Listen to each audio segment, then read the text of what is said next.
Say it's the first time we've done it. So it's a learning process for us all. But yeah, really excited, really keen just to sort of get on with it, play some rugby, and hopefully, get the result that we want. 12 wins out of the 14 games in the regular season, but now with these players, how much does that change the preparation in the last few weeks for you? Yeah, it does a little bit. I mean, obviously, there's a bit more pressure on it. So with a bit more pressure, you've got to make sure there's a bit more, there naturally becomes a bit more intensity in training, but also you've got to make sure that we sort of cater for that as well. We've had some good couple of weeks in training, so yeah, we're keen to go. In terms of the style of your play, you've scored an absolute hatful of points and tries this season. Is that exactly the way you approach the game today?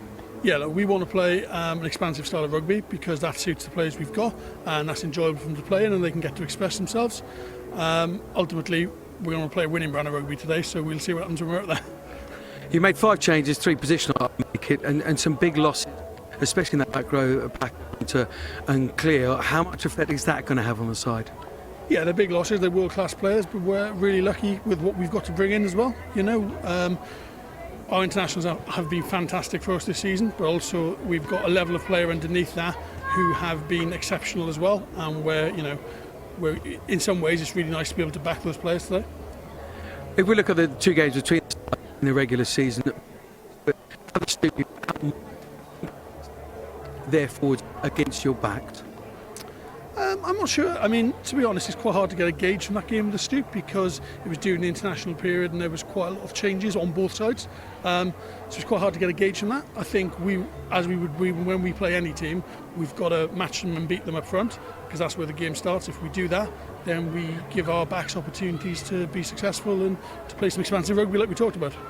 Go well, enjoy the day. Thank you very much. Cheers. Okay, very good afternoon to you. Aylesford Bulls this afternoon in association, as it were, with Harlequins. Just tell us briefly how that association came about and how it's going to move forward next season. Well, the new Super League is really exciting for women's rugby next year. Aylesford were looking for someone to partnership with. Harlequins have obviously got huge resources and merged together at the start of the season, and obviously we're still Aylesford Bulls officially at the moment, but the support of Harlequins has been absolutely fantastic and helped us have a great season so far.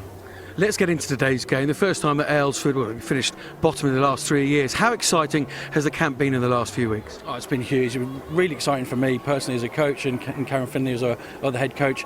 Players some of them never been in a cup final before, some of them have. We've got some experienced internationals, but it's been a great buzz, and we've probably sort of outperformed what we thought at the start of the season. So it's a day to enjoy today.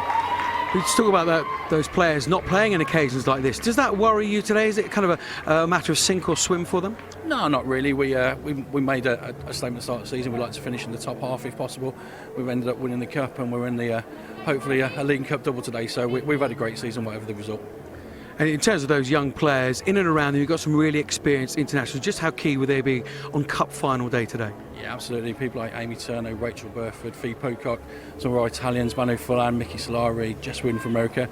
We've got really experienced full internationals as well who have been here, done it, and this will be, I think you'll see what they've got as well today. I asked Roy the same question. Is it simply a case of your forwards against their backs? Can that question be as simple as that today? I'm not sure. We're hoping, our forwards and backs have been great all season. We're hoping for a team performance. We want people to see the quality of women's rugby, so we're looking for all 15 to play today. If we look back at the game at the Stoop earlier in the season, you put 50 points on Bristol. Is it simply a matter of replicating that performance? We'd like to replicate that performance. They were really under strength that day. We were as well, but we played well at the Stoop. They beat us first game of the season. They've been top all year, so they're a really good side, and we're going to have to be right on it today, but hopefully we will be. And finally, Gary, just how important is the start, that first 20 minutes? Yeah, it's going to be massive. I think that gets us going. If we can get front foot, say our forwards win some ball, our backs are really excited, and if we can get the ball out wide, we'll see some cracking tries, I'm hoping. Enjoy the day and good luck. Thanks, Johnny. Well, Gary Street, of course, co-head coach of the Aylesford Bulls in association with Harlequins alongside Karen Finley. This is their side. It's a settled one. Only those 2 changes, the Italians coming in, Solari on the wing and Forlan at full-back. She was 13 in that semi-final. Fiona Pocock. That pack exactly as it was in that semi-final. against the Lichfield ladies. It is a very strong squad, is it not, Maggie? An incredibly strong squad. I think what I'm most impressed about is you know, you look at their backs, they've got experience all over the field with Leanne Riley, Amy Turner, and then Rachel Burford at captain. I think their back line is incredibly strong, but I love to look at how their back row does. I mean, Brown, Field, Fletcher. I mean, Brown was a hammer thrower and a boxer, so I mean, slightly inexperienced, but is a real key player for Aylesford. Well, for Bristol ladies, several changes and key ones as well. 5 changes and 3 positional switches as well. It's in that back row without Sarah Hunter, without Marley Packer, without Poppy Clear. Poppy Leach comes in alongside the world-class Claire Malloy, and Izzy Smith moves to 8, but it's a strong 22 this for Bristol. Yeah, I mean, you talk about the back row for Aylesford, but for Bristol, you know, Leach, she's a under-20s captain for England. Malloy, a very strong Irish player, but you've got to think about who they can bring off on the bench as well. And some real impact for Bristol. We'll just quickly take you to Jasmine Joyce, Danielle Waterman, Nolly on that Bristol bench. Some real impact, some real pace, and both Olympians as well. So we're all set at Six Ways then, the home of Worcester Rugby, to see who will be crowned champions of the English club game. Will it be Aylesford Bulls or Bristol? Is worth noting Aylesford Bulls playing in the Harlequins shirt. We've spoken about this partnership very, very briefly so far, Maggie, but it's an association that Aylesford are very, very keen to latch onto a Premiership club with all the structure and support that they had. Have got the Aylesford Bulls logo on the sleeve. I think, like you said, it's that partnership with Harlequins and the investment of funding which helps the players to train at the best facilities, and look at the way they keep the ball, they maintain possession. And I think you're starting to see the way they've played over the season has been quite consistent. They like to keep the ball alive and play for width. Phoebe Corber and Leanne Riley, both international. And there is Shauna Brown, a powerful player, the number 6. As mentioned, Claire Hodnett, the referee for this one. There she is. Must also note that she's going to be one of the referees for the Women's Rugby World Cup alongside Sarah Cox, so very positive progress for her as a very good referee. 8. Coach! Bind! Set! Bristol finished top of the league, only 2 losses in their 14 games. So Bulls coming through their semi-final against Lichfield away from home. And people talk about them being the surprise package, but when you look at the squad and you look at the coaches that the Aylesford Bulls have, Gary Street and Karen Finley, you know it's no surprise. Attacking down that right-hand side, Jessica Wooden, another international player for the US Eagles and a different player to Solari. She just brings pace onto the ball, and look at the way Aylesford are playing. They're just finding the gaps in the Bristol defence and the offload and the support. And it's Hannah Field who goes over for the early score for Aylesford. It's a great build-up from Aylesford, it really was. I mean, I spoke to Gary Street before the game about the start, and it was so important for them when they beat Bristol earlier on in the season. Yeah, I mean, it all really came from this fantastic switch of play and the break by Leanne Riley, and then their ability to want to think about, right, let's try and keep the ball alive, and look at the offload. I mean, Hannah Field was literally off Leanne Riley's shoulder, and that's what I think, if Aylesford can do that throughout this game, it's going to really allow them to get a really good front foot and into the game early. We've spoken about the pack of Aylesford and the power that they possess. I mean, that back row battle is going to be key, but that was wild and wonderful for Aylesford. Both wingers getting themselves involved. Yeah, I mean, there she is, Jessica Wooden, USA player. She's been absolutely outstanding this season. She's got pace, very unpredictable. You give her the ball with a bit of space and she'll make a break, but also not afraid to chip and collect herself. So, yeah, Aylesford have some strength out on those wings. Yeah, Wooden 12 points in that semi-final against Lichfield. Scored, tried that day, a couple of conversions and a penalty as well. So it's that first blood to Aylesford. And that start really important physically and psychologically. This is a grand final. It's psychological preparation for this. Yeah, you see, one thing that Aylesford are really trying to do is make sure that they use their forwards and trying to attack almost that narrow channel, and that's where Bristol have to really work hard on closing those areas. And you know, Aylesford have some very strong coaches. Gary Street is one of them, and knows what it's like to prepare for a final like this. Certainly does. Of course, they've already picked up the Women's Club Cup now for this league title. As you know, Smith and Amber Reid had an absolutely sensational Six Nations. As you know, Smith, 50th cap against Italy, played in all 5 of the Six Nations games. It's also quite important to mention that Bristol are missing Poppy Cleal, and she's quite a key player for Bristol, especially at number 8 position. But you know, what I think Bristol are doing very well is getting numbers to that breakdown area, because that's going to be very key to maintain and retain possession. To service to, as you know, with cap 29 against Ireland in winning her second Grand Slam title with England. Claire Monroy, 50th cap against Italy in that back row with Isabel Smith. She is world class, the Ireland number 7.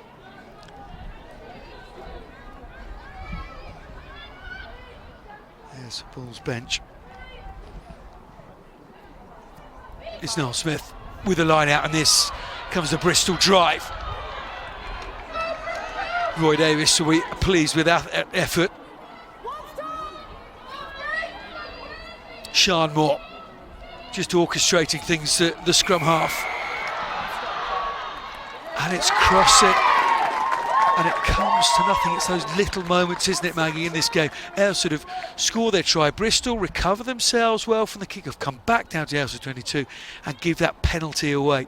Yeah, Bristol will be absolutely frustrated by that. They set up a really good line out. That front drive, Moore, was really good, and Aylesford weren't able to really stop it. But unfortunately, due to their own enforced error, it led to now, you know, the ball going to Aylesford, and Aylesford going up the field and potentially maybe winning this line out again. They will try to play with plenty of tempo. Aylesford training this week, plenty of tempo, but in that victory over Lichfield in that semi-final, it was a performance based in defence. They certainly pride themselves in their line speed. Bristol, well, they just scored an absolute hatful of tries in the regular season.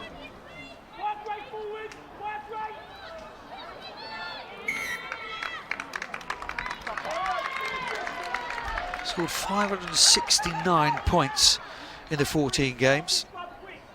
Averaged over 31 points a game.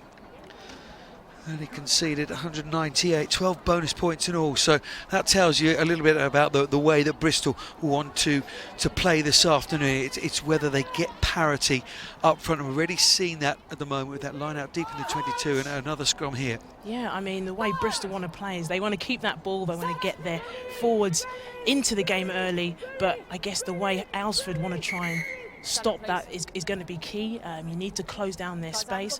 I mean, for Aylesford at the moment, they get in the ball, but they're losing it in key areas. They lost it just there with that knock-on, and you know, you can't just rely on your set pieces. You have to be clinical and execute well when in those open plays. Coach! Moore, the Welsh international, 13 times. Yes.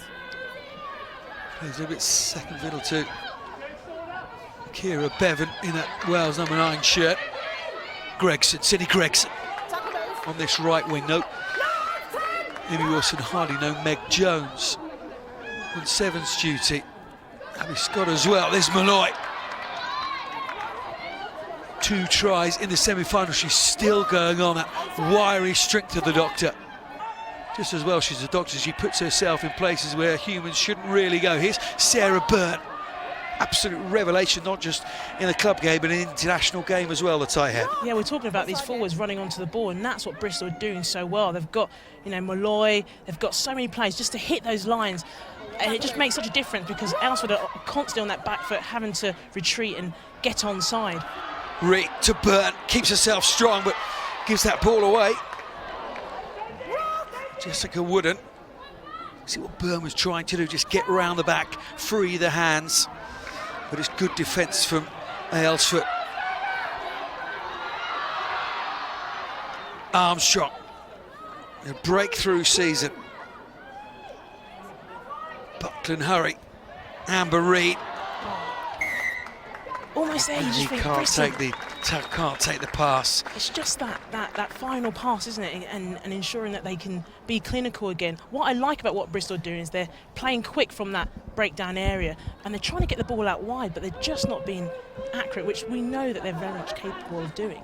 In both semi-finals, Bristol against Saracens, had plenty of nerves early on in the game. What are we, 10 minutes into the game? I guess that's settled down somewhat, but as you say, inaccurate at the moment. And Bristol, when they get into their stride, they are quite some force. We're really seeing the offloading with big, powerful runners, not just in the back row, but throughout the front five as well. Yeah, and we must remember this is a final. They've not been in a final before, so the pressure is on to perform. In either side have been in the final before. This the second year of the playoffs. Richmond finalists, winners last year against Saracens. It was cute work from Hannah Field, but she doesn't get away with it. Yeah, Claire Hodnett, the referee, is very wise to it. When I was playing, she used to catch me many times for breaking my bind at the scrum, and yeah, that's one area she'll be very sharp on. And rightly so, Maggie. Yes, definitely. I was always told as a flanker to just stay on the edge. Absolutely, so you Just don't get caught. Here's Amber Reed. Moved into that 12 shirt for England, playing a lot of rugby at 10. We did wonder how the 10, 12, 15 axis was going to work today for Bristol. Eleanor Snowsill in that 10 shirt, Amber Reed in 12 as she was for the Six Nations for England. Kat McNally at 15, where she has been all season. Here's Amber Reed then to get Bristol up and running, and she does indeed, bisects the post. Nice strike, and who's the T-girl? The England captain, Sarah Hunter. Does anyone give more to the game than Sunter? Makes you think about Bristol. They're missing some key players like Marley Packer, Sarah Hunter, Amy Wilson-Hardy, and they're still able to put out an amazing side which are able to perform regardless of whoever's wearing that shirt. Yeah, Sarah Hunter just not right with a knee. Poppy Cleo.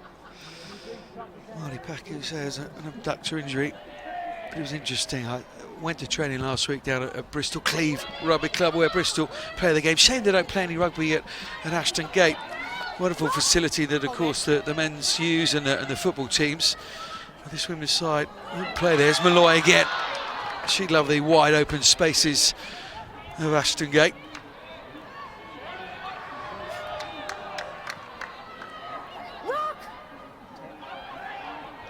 But at that training session, which Hunter and Marley Packer and Molly Waterman were injured for, they were still there supporting the girls.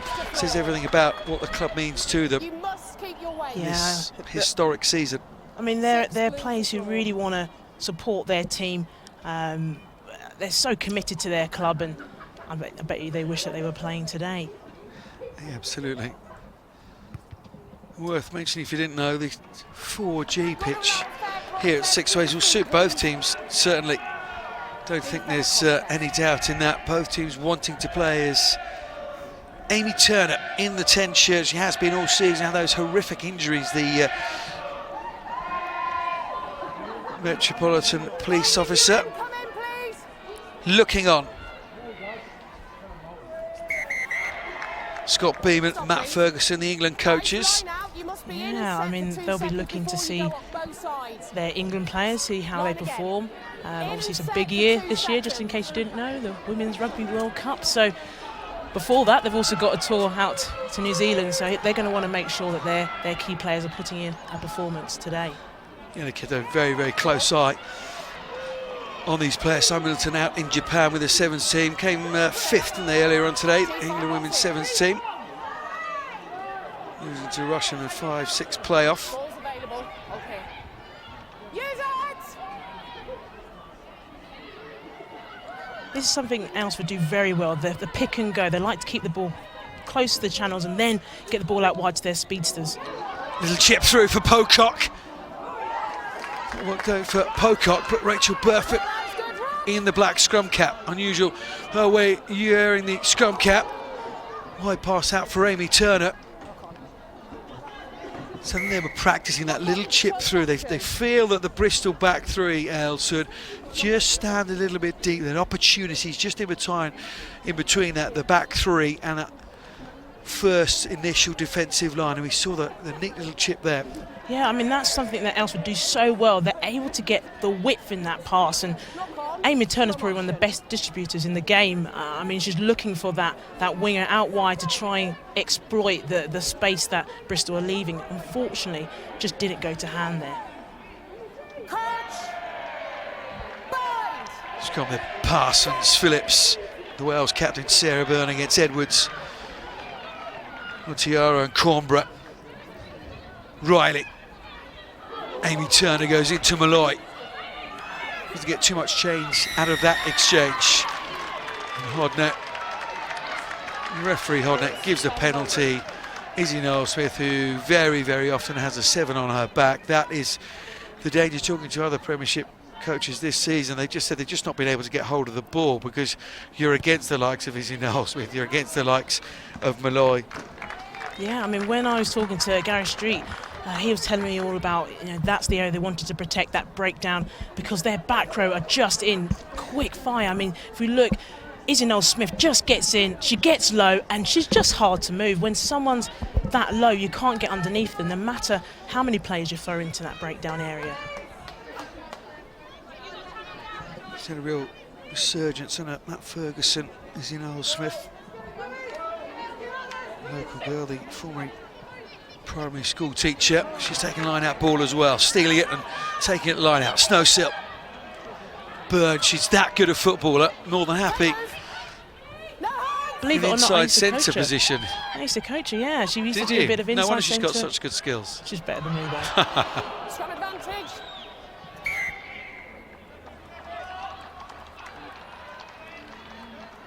You almost feel for both sides. It's that nervy start, that final pass we keep talking about, just not going to hand. I mean, both teams want to play their rugby in these outside channels.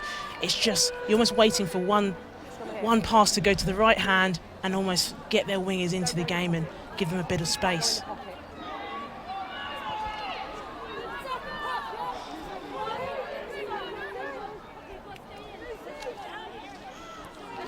Coach, bind. 43-10 against Saracens, last year's finalists, and a 7-try victory in the semi-final for Bristol. Simon Martin and Roy Davis, uncharted territories Shoulders, please. Low bar. in areas this club have never been before. Same as Aylesford, of course.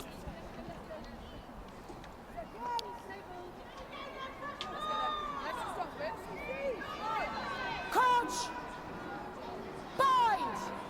Only past winners, of course, Richmond, Saracens, both with 5 titles. Wash with 3 and Worcester, the host of this final back in 2013. Although we won the title, so there will be a new name on the cup. Solari. Gregson gets back nicely. Solari drops that ball. She was off her feet. Hannah Field just riding up, and Amber Reid was there to take her down. Still scrum advantage. Lottie Holland, the 20-year-old. Advantage is over. Sean Moore, sure the box kick went exactly where she wanted it to go, wouldn't his Forlan, who just glides over the territory. Rock. The Italian fullback, may remember her, having a fabulous game against England at the Stoop in the Six Nations. Scored 1 try, set 1 up. Take step. Scored another try against Wales, ever present for Italy. Here's Burford, You take 2 dummy runners, fall out. Good defence on Lottie Holland. Good contest. Riley waits and Aylesford reload. Amy Turner, former scrum half, tried out hooker a little bit as well, didn't she? And a bit of a bulldozer there when she tries to take the ball on. Pocock, Burford, there's space for Solari, and Solari is in. Aylesford score their second, and it was coming. Bristol just unable to clear their lines, and Aylesford patient and using that width that they threatened to do throughout this first half so far.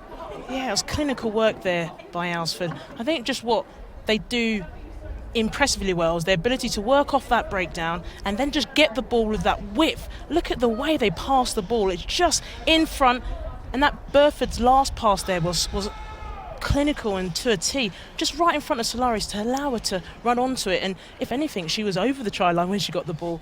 Just pure perfection.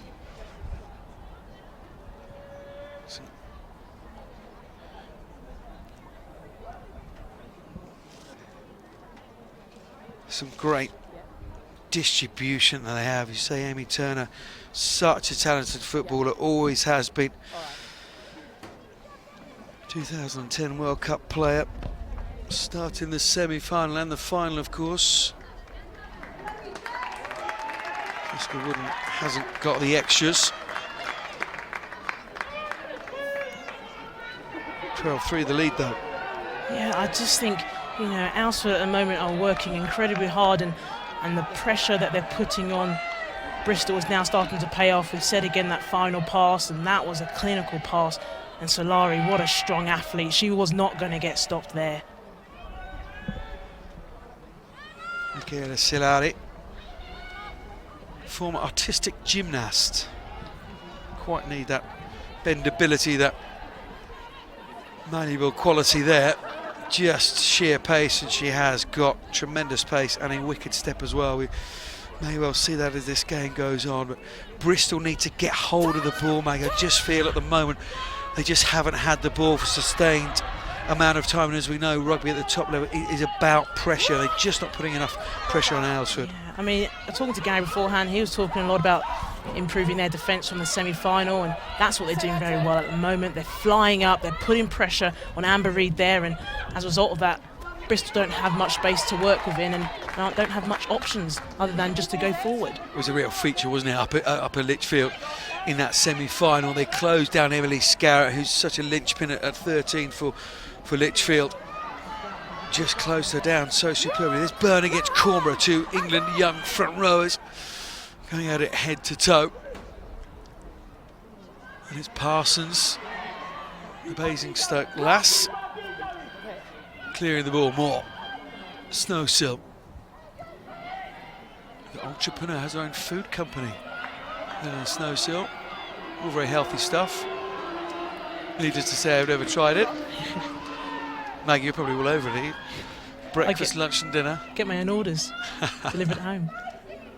What's great about what Aylesford are doing at the moment now is that they're really sucking in the Bristol players, and they're only committing maybe one or two players to the breakdown and leaving the rest of the players to fly out. But here they're sucking in Bristol, and Bristol have to use it, otherwise they've got no options. But watch how Aylesford fly out of the line to close down Bristol's space. Solari, that's brilliant. Great dummy fallout with that little chip ahead for Fee Pocock to chase. Snowsill, that's fabulous as well. Just gets caught by Amy Turner. Full-blooded this, isn't it? Really is from both teams. Didn't expect anything else though, to be fair. Yeah, following the semi-finals, we knew that this was going to be a final to justify the two quality sides, and you know, the way Aylesford are playing at the moment is they're using a defence to put pressure on Bristol, and Bristol are kicking it away. You know, how you keep the ball is key, and Aylesford at the moment are just being consistent and using the ball appropriately. You know, if you've got the ball, you've got to try and turn it into points, and that's what they're doing. And there's their bench pretty happy there. Replay of this. Solari try the second try, had to Hannah Fields try. Turner, Burford so strong.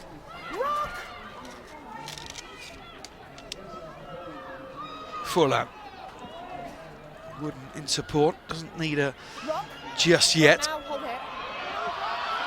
Oh, stolen away by Malloy. What were you talking about? Sevens being on the edge, Maggie.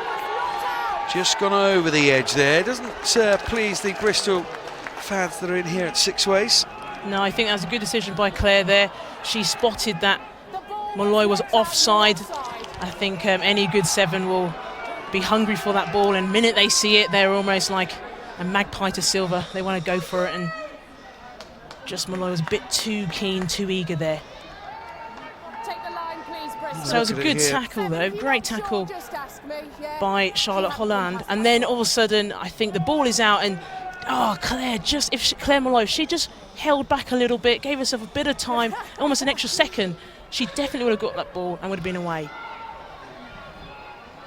In the end, it's a penalty to Aylesford, and they go into the corner showing some confidence.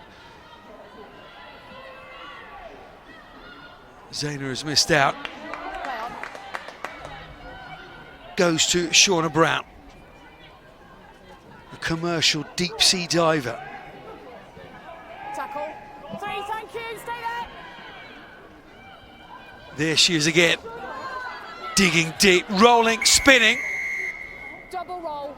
Double roll. Quite right from the referee. You can't roll that much. Oh, she's very new to rugby. It's Shauna Brown, but you can see that explosive power she possesses. I mean, she picks and goes here really well, and she's hard to stop. But once the tackle's been made and the knees on the ground, you have one immediate chance to try and score. But she rolled over, which meant that she should have really played the ball. This is your mark. We talk about Bristol not having Poppy Cleal about, and key players around having to step up, and Izzy Noel Smith is one of those for Bristol. She really is putting in a performance in this first 25 minutes and has been a leader for the side. In 5, line over.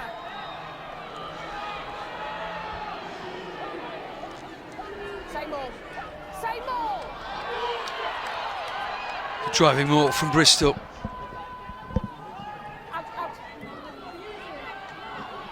Something Bristol did very well in the semi-final against Saracens was that front maul. They're just so strong at it, and you've got to stop them early. You can't let them get any momentum. Snowsill to Amber Reid. Gets over that gain line. Not something that Bristol have found easy to do in this first half. Snowsill again. Where's this one going? Gregson, but she's in touch as she takes that ball. The way Bristol playing, they're so deep. I mean, they're fully aware of Aylesford's pressure. I mean, if you've got a team flying up at you, you've got to try and think about how do you keep them honest. And there, I mean, the pressure, I think it might be from Leanne Riley, it's immense. Aylesford are really working hard to come off that line and really put pressure on Bristol's options. Scanning really, really quickly, identifying where to come up and possibly create a dog leg, but doing it in a wise way. When they've had those chances, what have they had? 3 chances really, Aylesford. They've taken 2 of them. Bristol had that 1 chance, still only the Amber Reid penalty to show on the scoreboard for them. He's in Earl Smith into Chloe Edwards. Time is off. Rightly so, Claire Hodnett, the referee, stops play immediately. Davina Montiaro down, she's a good ball carrier, but the medic straight on there, and again it's another big part, isn't it, of this Aylesford Bulls in association with Harlequins. All the structure they had, 3 strength and conditioning coaches in the summer. They've got a full-time strength and conditioning coach. They really are leading the way in terms of how to approach what is the new Women's Premiership, the Super League, whatever the name is going to be decided upon. Of course, those appeals ongoing with Thurrock and Lichfield as well, but Aylesford Bulls and Harlequins will be there, and they're putting a huge amount of resource into it, and it's showing through.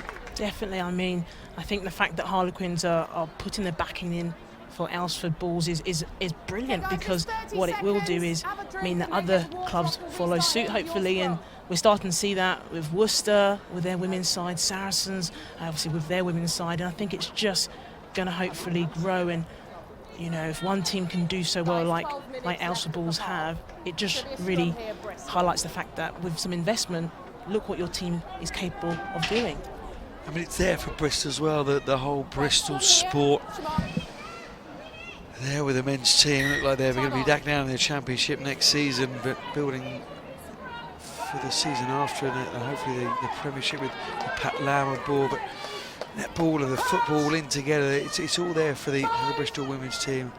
I expect with this multi-million-pound injection of money to the English Women's Club game that the RFU are putting in, leading the way, trailblazers, not only internationally but club as well. Jessica Wood, a good identification to come in on McNanny again.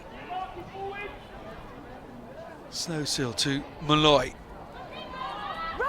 There's just no space out there for Bristol to work in. There isn't. I mean, when you have a defence coming up at you that fast, what you need to try and do is find a way of fixing them. And the best way to do that is usually a little chip over the top so that they realise that they can't always fly out, because that's where the gaps are. But look at Sarah Byrne, what a unit, what a strength. And you give her the ball, she knows how to go forward. She has got a wicked hang-it-off. And we saw it there from Sarah Byrne. It is hard to believe that she is still a teenager, 19 years of age. Doing some coaching work at Basingstoke, one of the England camps last week, and she was coaching girls who are older than her, but already a full international. Miel gets away on that far side for Bristol. Chantal Miel.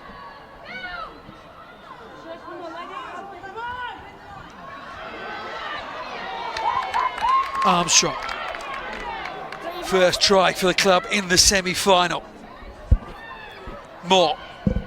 Byrne again against Amy Turner. Not for the faint-hearted, that challenge. Amy Turner was a triple sulco who tried to stop Sarah Byrne. Snowsill looking for a runner, finds Buckland Hurry, ever present. The captain when Amber Reid's on international duty. Another great season after last season. She was Players' Player of the Year. Malloy gets that offload away to Amber Reid. You feel Bristol needs something before half-time here. They're building patiently. Bristol keeping the ball so well. They're looking for those offloads. They just need to be patient and not force it, because you almost feel that gap will appear. Karis Phillips caught behind the gain line. Amber Reid. Say great hands, and Byrne even better hands. Leanne Riley, what's she going to do here? Aylesford Bulls needed to stop, no advantage, and I think the Bristol fans will like it, but I have to agree with the referee. There was no advantage for the box hit from Leanne Riley. There's no advantage, and if anything, handed Aylesford a lifeline there, because it was potentially an opportunity for Bristol to get on the scoreboard there.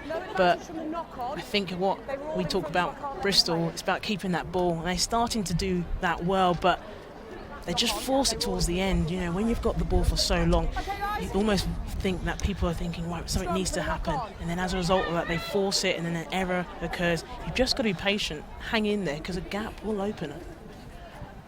But it's also that frustration in a suffocating defence. It keeps coming at you, you begin to try more and more things you wouldn't possibly normally do.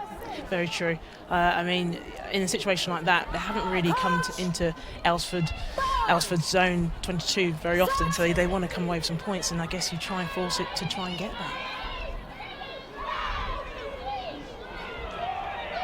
Shirley Nawapu away with the Ireland 17. I wonder whether her directness in that midfield. Just lacking that today. Lost all their pool games, the Ireland Sevens, women's sevens team.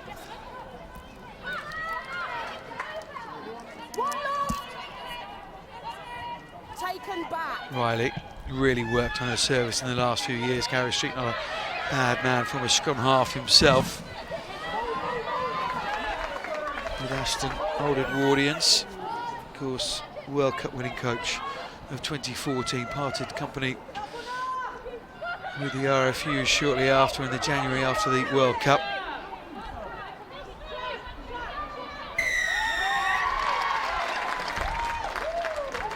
This time It's Aylesford Bulls this time. Talking That about turnover work. Yeah, and we're talking about poachers at that breakdown area.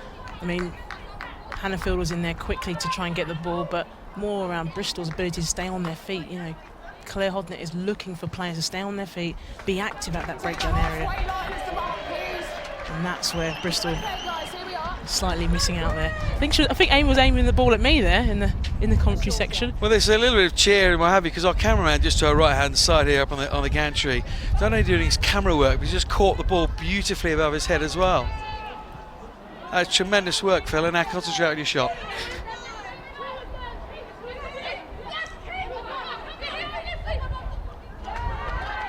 It's acknowledged by Amy Turner, who has the ball in her hands again. Burford, Cornborough, using a heavy artillery in the midfield, and then it's out to more silky skills of Pocock and Jessica Wooden. 9 caps for the USA Eagles. Back home in March for the Nations Cup. Here's Brown. England and GB Athletics, discus, shot put to hammer. She's got a silver medal in the Commonwealth Games. Shauna Brown.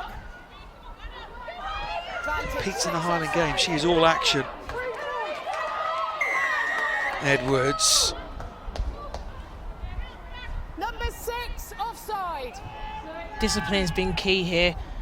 Claire Hodnett's been really on that offside line, and players have just been creeping a bit too far forward, and you know, she's on it really. Bobby Leach is the player penalised. Next university student. Yeah, thank you. We're going to play on. And the tutelage of Joe Yap, not a bad coach to have at university. Bobby Leach. Debut against Italy, 2016 Six Nations. Now up to 6 caps, Poppy Leach, through the England under-20 setup.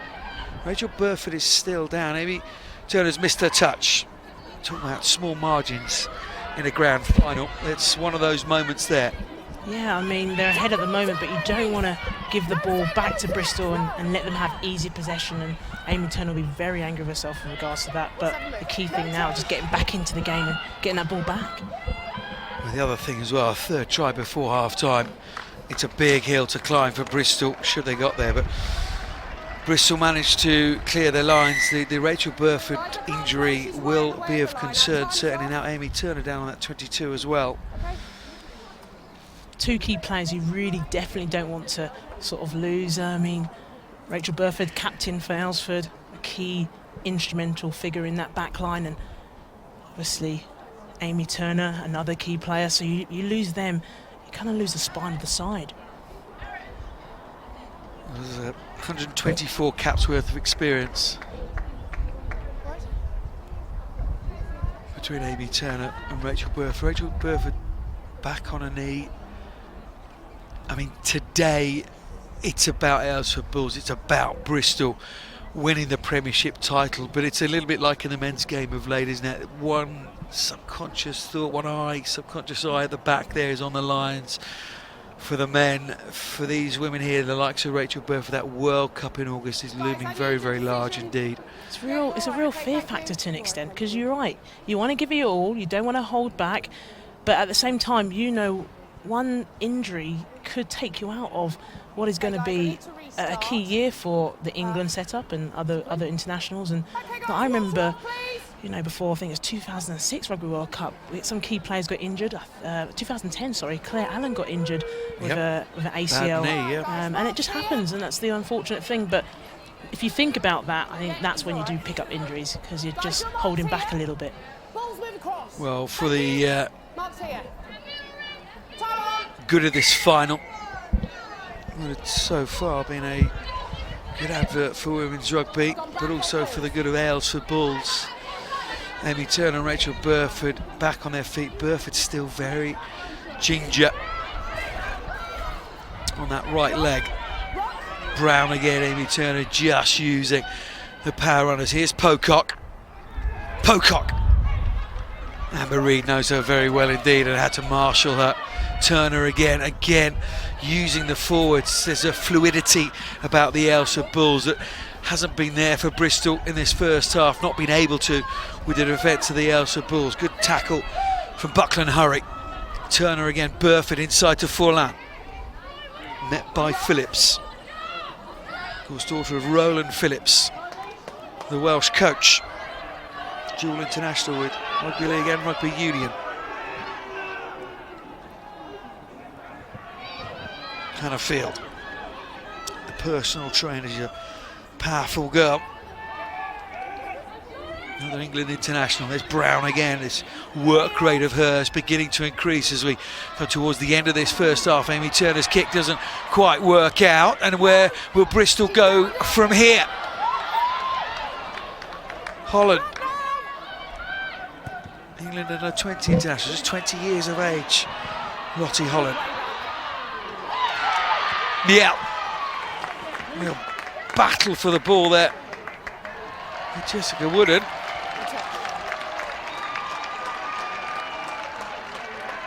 And Bristol fighting their way out of defence as Vicky Cornborough. When we talk about important England players, she's coming off. Yeah, she's a key player, but Wooden, look at her. I mean, the ability to steal the ball off a player when she's going forward is impressive. It's like stealing candy from a baby. Not saying I've done that before, but it's a skill to do. And I think, you know, when Aylesford get the ball, they just think, right, how can I keep the ball alive? And now they're bringing on key players like Alicia D. Shame that they're losing Vicky Cornborough. She's had an amazing season with England, and another player you do not want to lose from your side. Yeah, came over from Richmond. It's Alicia D who's come on the field, another former Richmond player. So quite a few in this Aylesford Bulls side. Followed Karen Finley, of course. And it was a great analogy that I heard from, I won't mention who it was, but plenty spoken about Karen Finley and moving from Richmond to Aylesford Bulls with the setup and the support that Harlequins can give Aylesford Bulls. At the moment, Richmond not showing that kind of ambition, but players going with her. Somebody used the analogy, Mags, of if you've got a hairdresser you like and she changes salon, do you stay at the same old salon or would you go with a hairdresser that you like? Depends how good they do my hair. I would go with the hairdresser I like. You know what but I like mean? You said, yeah. It was a good analogy, and I thought, yeah, you'd probably go with a stylist, don't you, rather than sticking with the salon. But that's what some of the Richmond players have done. They did follow Karen Finley, and her alongside Gary Street have been instrumental for Aylesford. And you know, you've got to follow a good coach, I guess. And she's been so instrumental in developing Vicky Cornborough, who's just gone off, developing her career.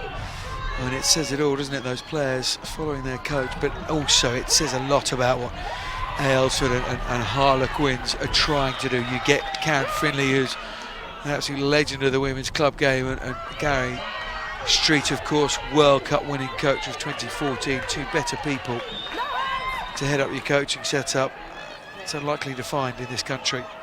Malloy, Parsons, Abby Parsons, just 20 years of age, England under 20 captain on occasion. There's Byrne again without Fed, and then she tries to get that offload away again, doesn't she?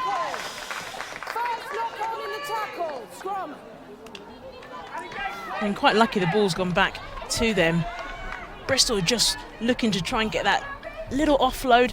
I mean, God, look at that handoff. I mean, Amy Turner's a strong player, but I think she pretty much told her to sit down there. Sarah Burns, a young player, a potential future captain, if not superstar. Just impressive. You know, used to playing the centres and back row, and now obviously prop. And you can see that, can't you, with her explosive power. Perhaps should we start calling her the machine rather than you make work. All right, Whoa, Johnny. Don't throw me off the gantry. Hey, I was always told that as you get a bit older, your number reduces. Because I started off as a 13 and then ended up as a 7. So the same for Sarah Byrne there. Started off as a 12, I think, and now is working her way down to. She's only 19. I know. feel so old. First games at prop last summer. 7 tries this season. Still studying at the University of Gloucester, Sarah Byrne.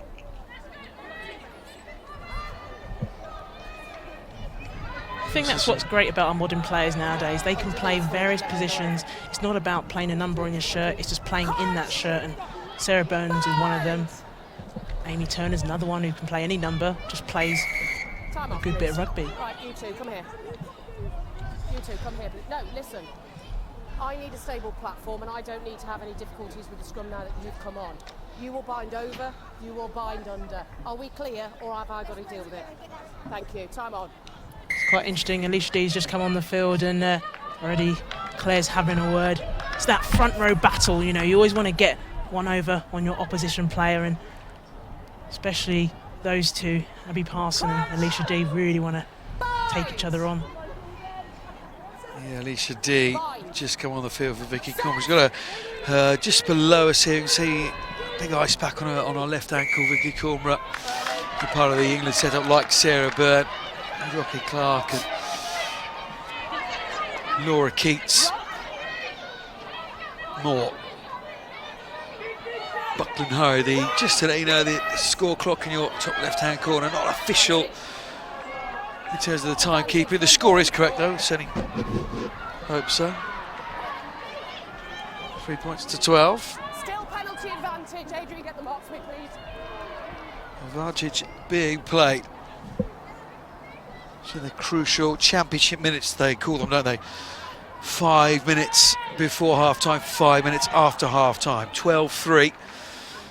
I almost feel like with Bristol started to grow into the game. I know it's taken a while for them, but they're really starting to get into it, and they're keeping the ball and they're going forward. They're just not turning pressure into points. That's the thing. You just need to start showing it on the scoreboard. You do not have time for the line. No time for the line out, says referee Claire Hodnett. 23.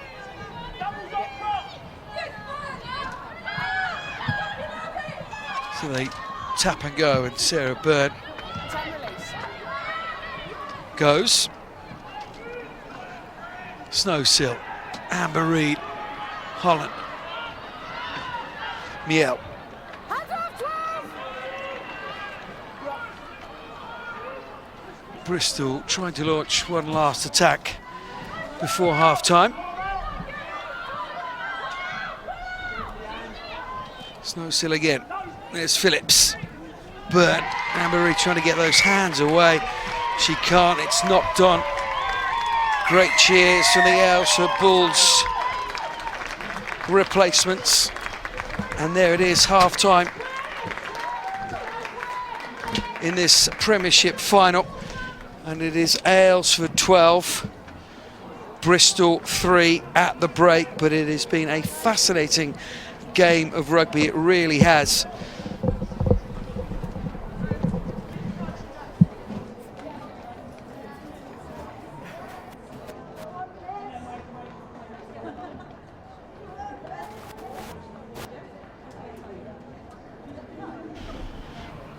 Aylesford Bulls in the lead, 12 points to 3. Concentration from the Aylesford Bulls was there for all to see in the early exchanges. It was them who started really, really quickly. Maggie got into their stride far quicker than Bristol did. Yeah, I mean, the direct way they've played today has been what's helped them get into the first half. I mean, Leanne Riley, they're cutting it through the middle, and just their supportive play from Hannah Field. She just gets off the back of Leanne Riley. I mean, Leanne Riley straightens up, sees that there's no opportunity to go herself because she gets stopped, but then just quickly looks for that supporting play. And I mean, what other better player to have on your shoulder than Hannah Field? But Leanne Riley has been instrumental this game. She's really been keeping the tempo up, and as a result of that, Bristol have been pretty much on the back foot. And look at Hannah Field, strong athlete. They just know how to support each other. She had a great deal of patience for her side. Playing these players, we spoke about in that first half, 11 of the players who played in that cup final, we never played in a cup final before. It's been a season of first, beating Wasps, beating Saracens, being in a grand final. but they weren't caught in the headlights, and they showed that patience, and the skill levels were high as well, and this was just great distribution from Amy Turner and Rachel Burford. Yeah, you know, we talk a lot about being clinical under pressure, and I mean, look at the skill of the handling. You know, boys and girls watching out there, making sure your hands are up and you know, push the ball across your body, and that's what those women did there. And Soleri, she's a really strong athlete, and she does just enough to fend off that play, to stay within touch. Look, I'm not a winger, but I know that that's a really hard place to try and make sure you stay in on the field, and has shown that her finishing capabilities are very good. It was that the pace of the pass as well, out to Solari, cutting out those players. But as the half moved on, Bristol had an opportunity down in the Aylesford 22, but Bristol, probably half-time didn't come at a great time for them, because, as we said in commentary, they were beginning to grow in confidence and beginning to get the fluidity and rhythm of their game going. Yeah, I mean, what I started to see in the first half, you didn't see much of them. In the second half, they started to use their forwards. They started to slightly go forward. I think the challenge, one thing they're not doing very well, is maintaining that, retaining possession. You know, you can't play rugby without the ball in your hands, and Aylesford have done that very well. They've kept the ball, they've been patient when they've had the ball, where with Bristol, that final pass has not been accurate enough, and that's what's killing them a little bit, really, because you think they should be higher up on that scoreboard, and they're not. Well, it's certainly a place where they were the highest up was in the Premiership table at the end of the regular season. There they are, Bristol. Fair play to them, the first time in the club's history, 12 wins from the 14 regular season games at 60 points, just one off Lichfield, and Alford Bulls in that third position again with 10 wins from their 14 games. But the surprise package we already said, and Saracens last year's finalists, but Bristol have to come into this game as favourites. We can see they're topping the table. I mean, Worcester down in fifth, and Bristol last year's winners in sixth. It shows the competitive nature of this league. Previous winners, of course, was in seventh as well. Hugely competitive league, but Bristol out on top. Yeah, I mean, I remember doing the final last season, and it was Saracens and Richmond, and I remember saying, I bet you next season there'll be two different teams, because the competition has gone to a different level. The standard has grown. Players are dedicating their time to improving their ability. It just shows how good women's rugby has become, and it will get even better. I think what's interesting with Bristol, I remember talking to Roy, and he was all about saying, making sure that they play the game and not the occasion, and it's important to make sure they stay switched on. And it's interesting how teams have never been used to the final, how they handle it. And you've got to remember, Aylesford have a lot of players who were in that Richmond side who won the Premiership last season. They know what a final's like, so maybe they're handling the pressure a little bit better. Yeah, at half-time here at Worcester at Six Ways in the 2017 Women's Premiership final, Aylesford Bulls in association with Harlequins, 12 points, Bristol 3, and it's all about the club game today. But of course, on the horizon, looming very large indeed, is August and the World Cup. England defending champions, when of course they won it in 2014 against Canada, and we can relive those great moments now.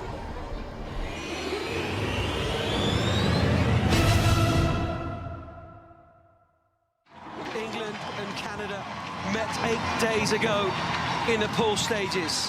It was a draw that day. Today is a totally different prospect.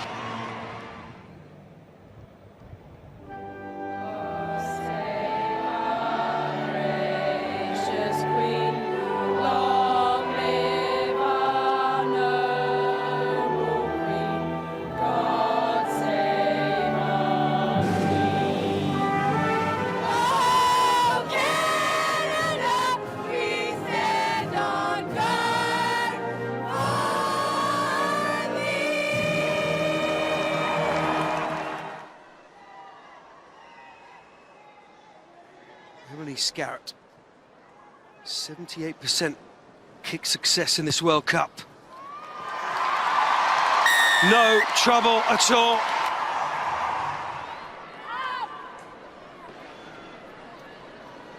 Taylor has played plenty of rugby at number 8. Saw that in the semi-finals. Burford, lovely pass onto Scarrett, and here's Wilson. Flicks it inside. to Katie McLean. Good enveloping tackle by who? Karen Puckwer. Fleetwood. Hunter. Now there's space. Lovely dummy from Taylor. It's Alfonsi. It's Waterman. It's Danielle Waterman.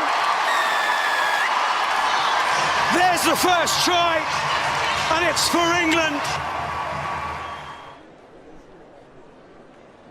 Positions that ball on the kicking tee. Couple of steps back, and it's a good flat from Magali Harvey. She does get some points back for Canada.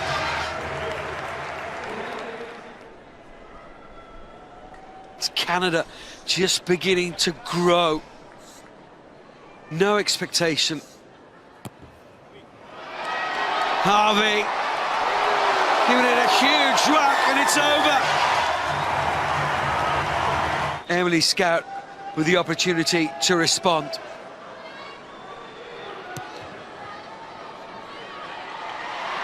Flags are up, straight through the uprights from Emily Scout. There's a good touch finder from McLean, and they go to the front, to the banker ball, to Rebecca Essex, and now this England pack.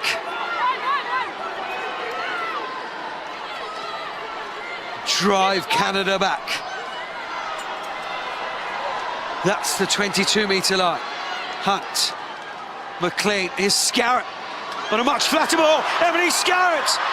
Emily Scarrett is going to go all the way!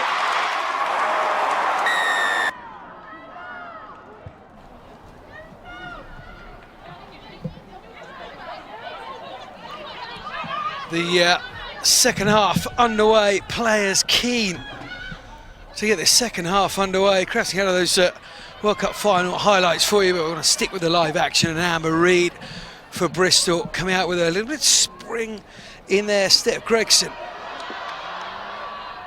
There's been Joyce on there.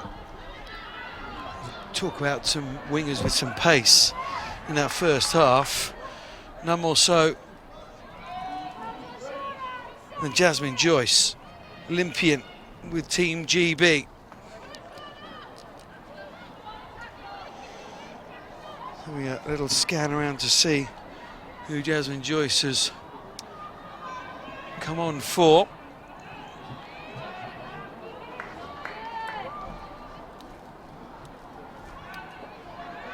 Alicia D, placement in that first half for Vicky Cornborough. Amy Turner, Burford, now that knee strapped up heavily. Pocock, it's an old-fashioned switch with Manuel Fuller.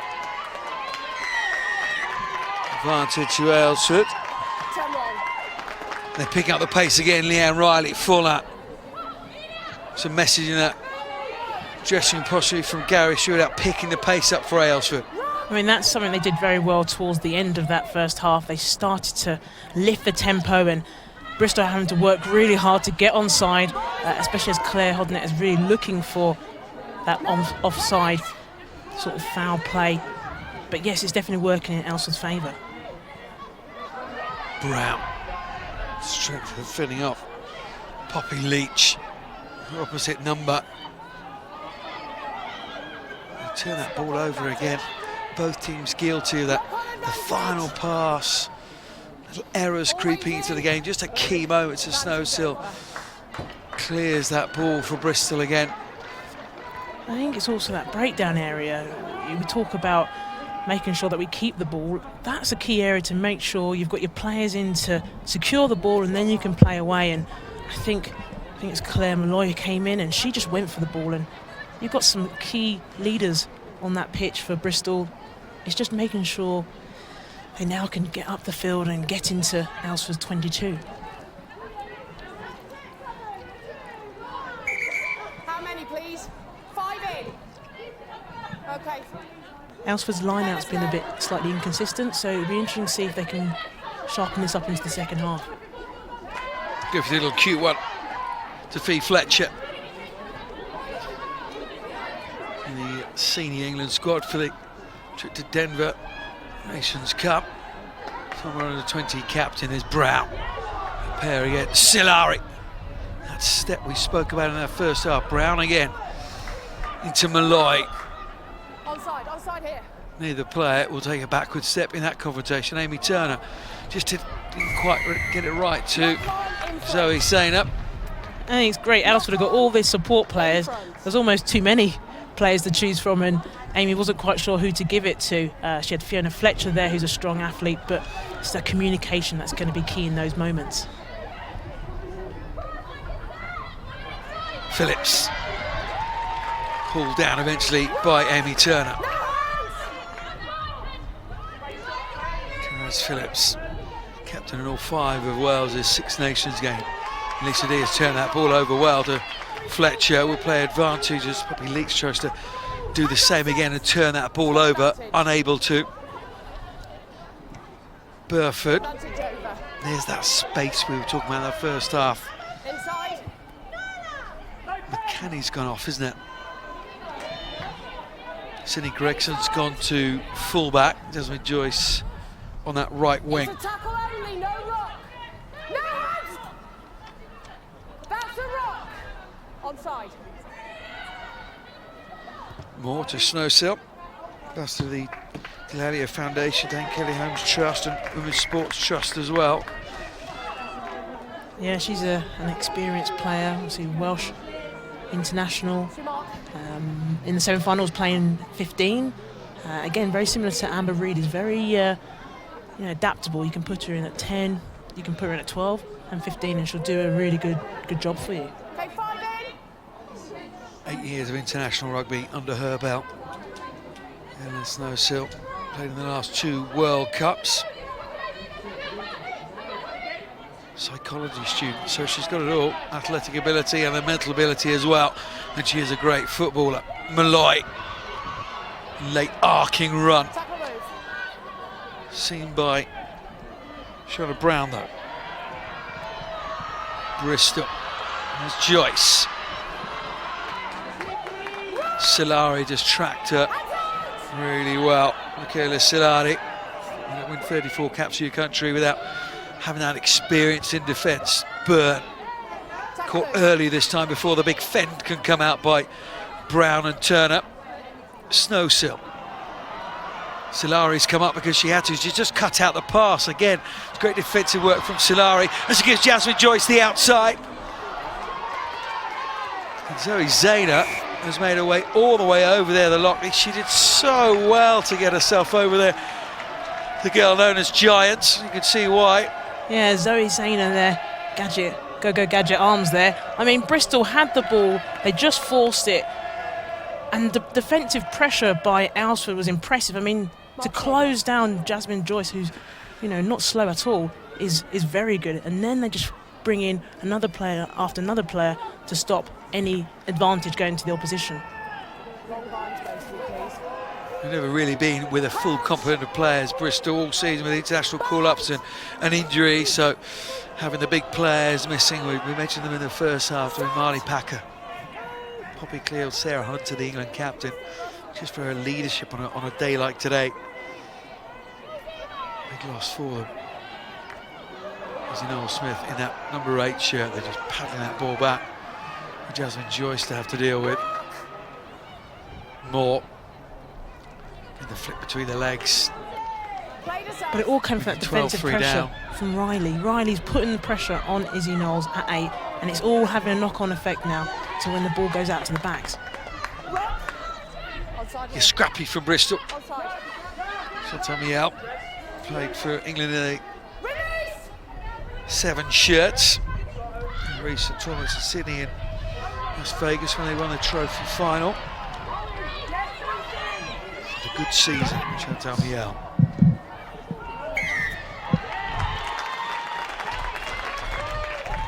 Just dealing with the pressure, they're dishing out pressure, aren't they? Alford Bulls. Yeah, and the Bristol trying to play, trying to get their off-roading game going, trying to use their power runners, the likes of Byrne and what have you. They're just not being allowed to. I mean, Aylesford are playing a very smart, clinical game. They're almost letting Bristol have their offloads, and then when the breakdown occurs, they're swooping on the ball. Monterio got on the ball there, and they're just playing a smart game. And I think Bristol, you know, will be very frustrated. I mean, they've got their big ball carriers coming in, and then there's Aylesford just being very smart, just getting there, and I think it's Hannafield there, just a key poacher and winning the ball back there for Aylesford. Zoe Zayner goes off, the PhD, lecturer of physical activity, exercise and health. Goes off. Rebecca Rowe, Welsh International, on for her. Holly Myers on in the middle of that front row as well for Davina Mataro. I have to say I've been very impressed with Leanne Riley. You know, you look at your 10, your 12 taking control and leading the back line, but I think Leanne Riley is just a leader in herself, and she's kept the tempo up for Aylesford, and I think that's what's allowed them to really stay in this game. She's been in and out of the 15s international scene, was Sevens player, made her debut 18 years of age, Leanne Riley. A personal trainer, she's out with Adam Jones, the Harlequins player coach, the other day. Some fitness for the from a British and Irish Lion. Didn't realise Nines learnt how to get fit from a prop, but that's one way of doing it. Yeah, Riley, 8 caps now for England 15, as you say. She is playing well. Carla Thomas, one of her first acts in this Premiership final is to give the penalty away, the Welsh international, known as Tiny Thomas. 34 caps for Wales, as Amy Turner just takes a breather. It's a beautiful day for rugby.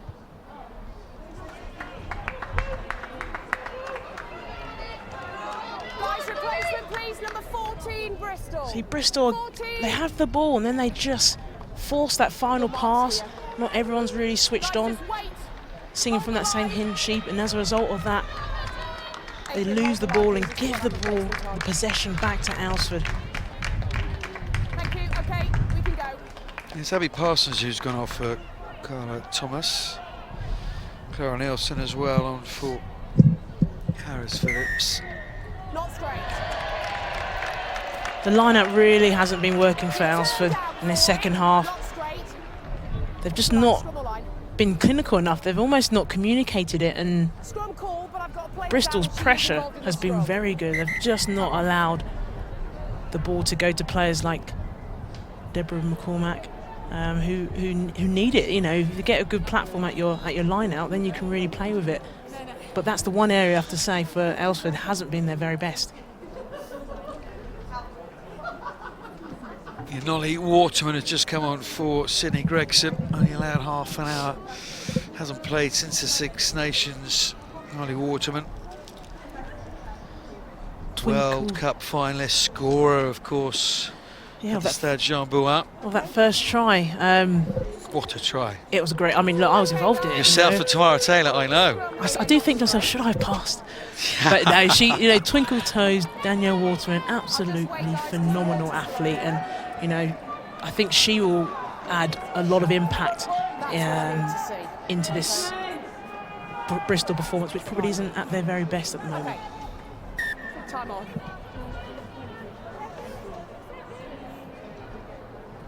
Coach! Bind! Set!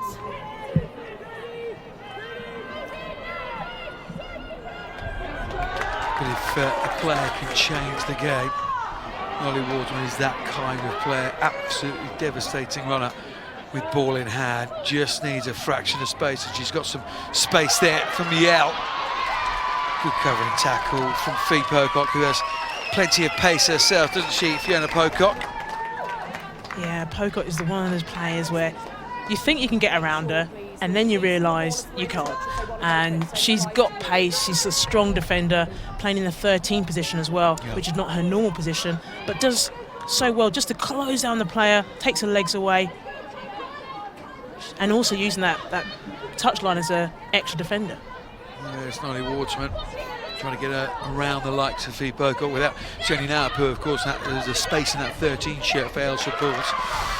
Fee Pocock, well, she's played a couple of games so far this season. In that 13, the first game she played against Wasp, scored 5 tries, so she's not made a bad fist of it. It's Solari. Forlan, both wingers, it's coach killers, isn't it? It is. Fairly unemotional down on the side, Roy Davis and Simon Martin.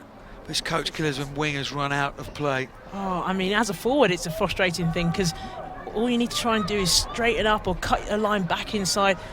She was looking for Forlan to pop the ball back in, but just Jasmine Joyce does so well to edge her out into that touch line.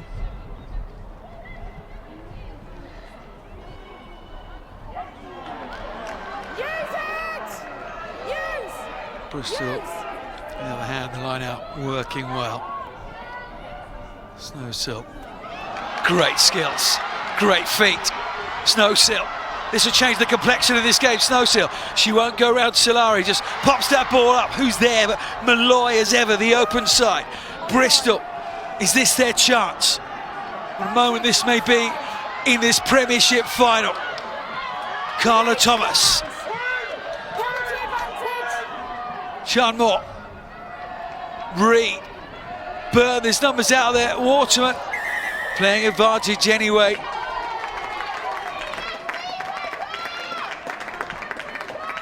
the pace of the game going again. All the way over there, Nolly Waterman with ball in hand, she will be lively, she'll get the call though from Amber Reed. Oh, she's gone quickly, Nolly. Waterman into Brown. One of the biggest players in the Aylesford Bulls team.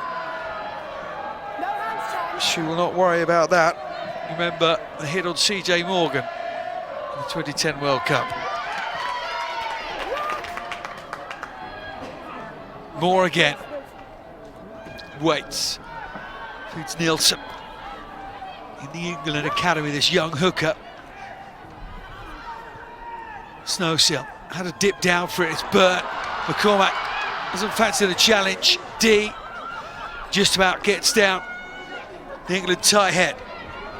Miel. Is she in? Oh, she is, Chantal Miel! Bristol drag themselves back into this game. And in the end, the risk to take the quick tap penalty paid off for Bristol. And boy, don't we have a grandstand finish to this game now. And what a try that was. Clinical play. Look at the ball, just comes out. They recycle the ball really quick from that breakdown. And Miel just backs off 1, 2, 3. 3 players. I mean, she's got pace, but she's also got strength. And, you know, they've been putting pressure on Aylesford, and finally they're now putting the points on the scoreboard. 8 points to 12.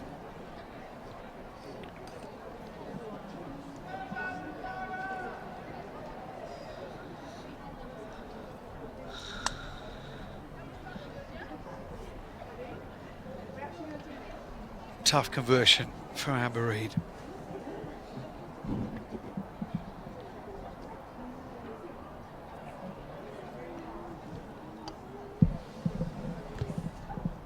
Important. Put them within 2 points. Tough conversion for Amber Reed on the right side for a right-footed kicker. Sarah Hunter just getting some messages on, carrying the water bottles. Just look at the strength of Miel. She's just a solid athlete, and you know, she really did look to try and get that try. Nothing was going to stop her, and that's what you want in your wing, is a strong finisher.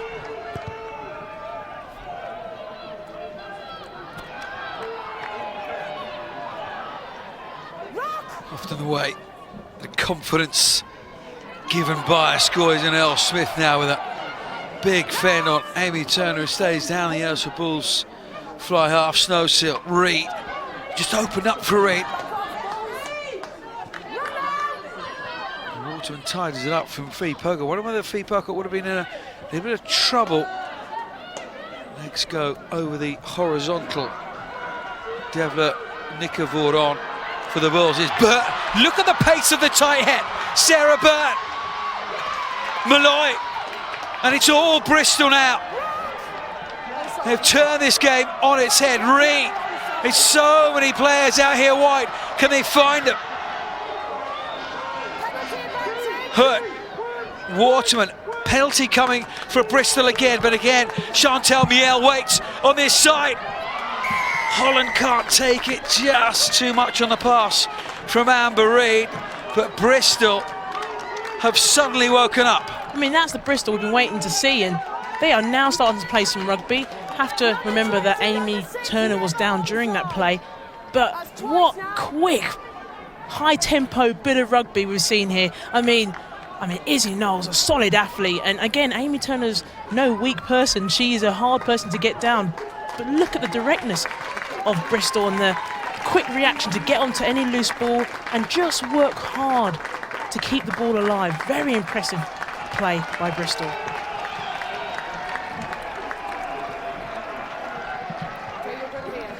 Amy Turner's Guys, work really hard to get back on side, please. and I've just taken one too many knocks in the end.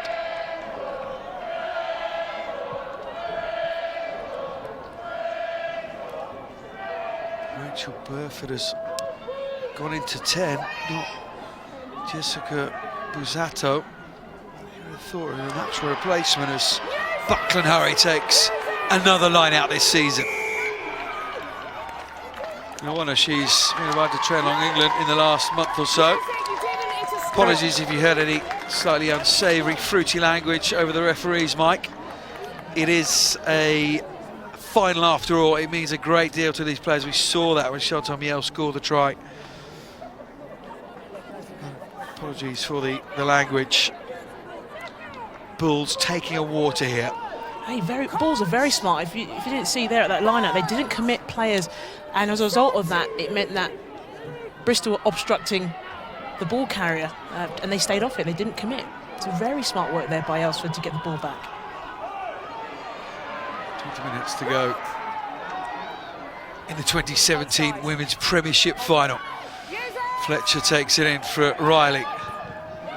Just took one too many steps, and then Alicia D could do nothing else, really. It's just instinct to take that ball, and the penalty, she's offside, and it's a correct decision from the referee, and the momentum again swings back to Bristol. What do they do here?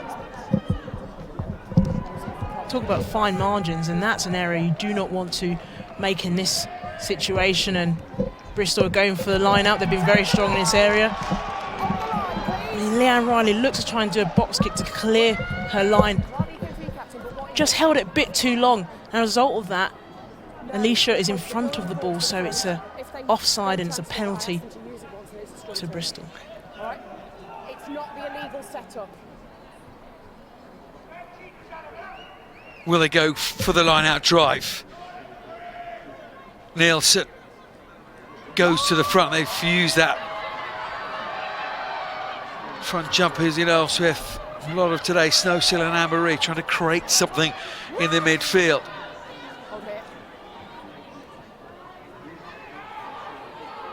Bristol coming again here, the team that finished for the first time top of the league. Waterman stopped by Wood and rather got player and ball. More again. Malloy fighting a way through, trying to find a way through field. Again using that short side. Waterman.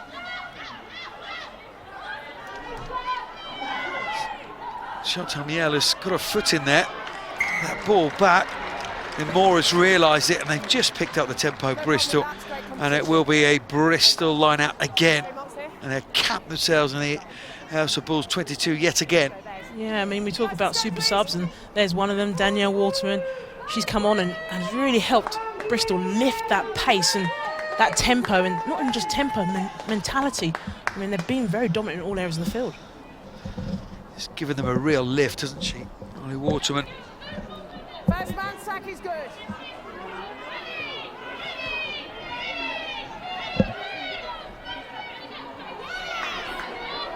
Buckland Hurry.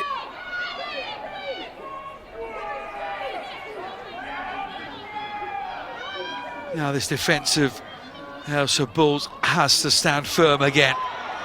Waterman looks inside then outside.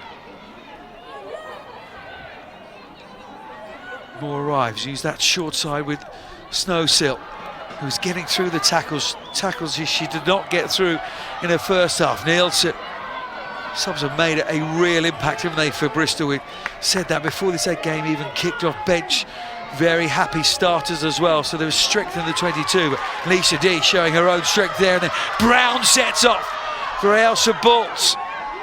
Fletcher is there, good support work from the number 8.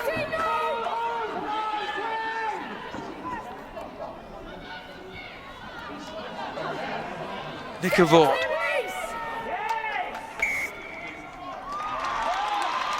Done by the Bulls, and they'll have to reload their defence again. They're much further away from their line this time. Yeah, you talk about super subs, and Alicia D was that there for Aylesford. She just comes in, and she's one player you do not want to run into, but then you get the ball to Brown, and what a unit, what strength. She just looks for that offload, trying to keep that ball alive. But now into the second half, players like that have to really stand up. They have to be direct and not wait for the ball to come to them. They've just got to try and get themselves into the game.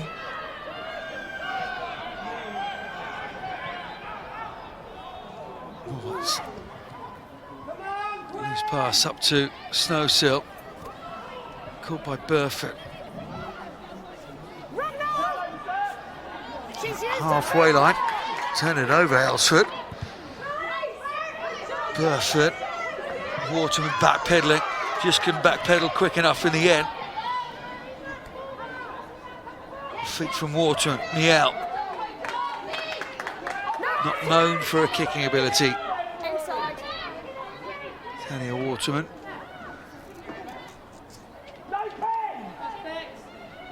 Release, balls, release! Inside.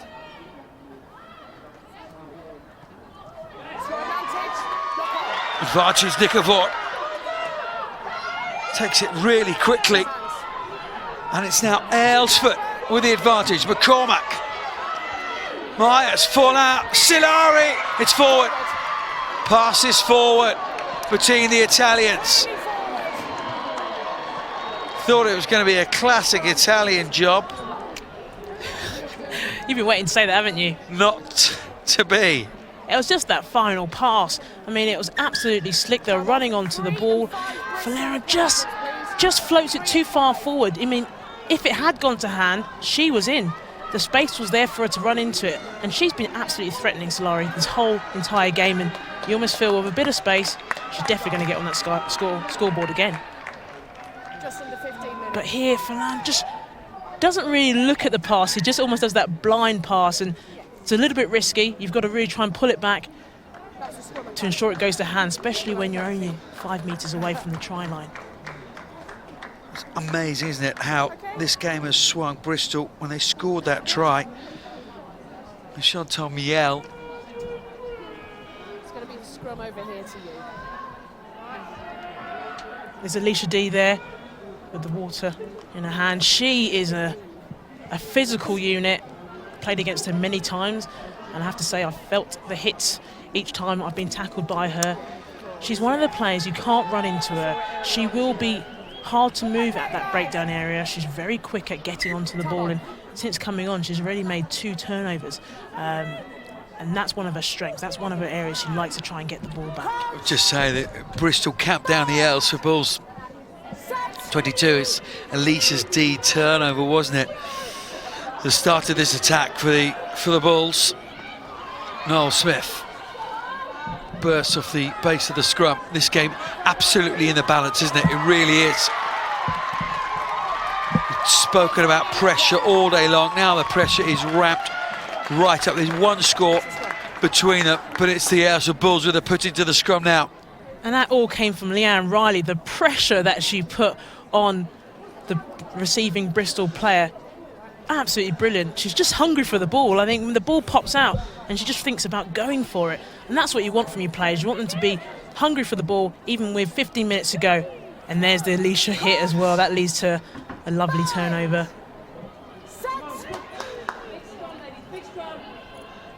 Riley with a feed. Advantage to the Bulls. They got a penalty. Riley, it's going to be an easy score for Solari. It's an Italian double for Aylesford. Team who finished third in the regular season are ripping up the form book. Are ripping up. Who is favourites coming into this game? You know, we talked about Solari getting onto the scoreboard again, and you, just like that, just knows where the try line is. But it all came from Leanne Riley again, but also just a very good scrum. They committed Bristol's back row. They had to stay bound on. Leanne Riley ran this outside line, which meant that Solari could get on the outside off her opposite player. Well, there was about the 60-minute mark against Lichfield, and Lichfield had a penalty. They took the scrum, and Aylesford in the end won the penalty from the scrum. It's a real area of strength for Aylesford. Their line out has been shambolic at best today, but their scrum is a real area of strength for them, and it's just given them another try. 17-8. Wooden can't add the extra, so it remains 17 points to 8. But just lovely control at the base of the scrum here. Just being patient, not panicking. And then Leanne Riley just got outside the back row. That meant that she could fix and hold them and leave the space for Solari to run into.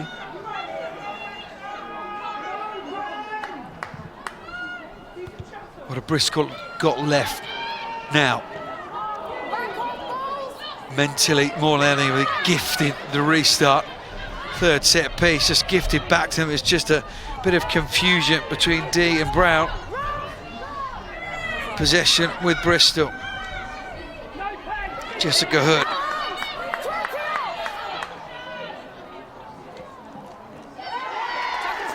Noel Smith. An excellent day at the office. The England back rower. Snowsill. To Amber Reid. Can Aylesford Bulls committing one, if that, into that breakdown area. At the moment, Like a row with the tackle. At the moment, Bristol are just running in. Need to try and get the ball out wide into those outside channels. Good call from Bristol. Got 13 or so minutes left. There's some nervous faces on both benches.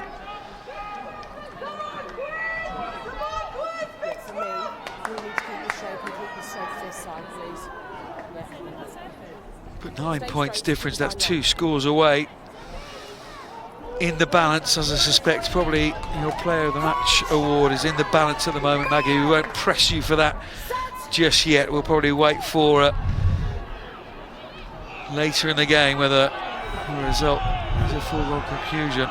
Nicola Void is standing up in the middle of that scrum, but Leanne Riley. Solari is outside, Solari. Leanne Riley, absolutely superb break from the scrum half. Has been absolutely superb here at Six Ways in his Premiership final, Leanne Riley. She's been just phenomenal the way she recognises that space around the breakdown area, almost like Danny Kerr. She just finds a space and uses her pace to get through it. And Brown is now breaking through. Shauna Brown. Aylesford Bull weathered the storm early in the second half. Now it is all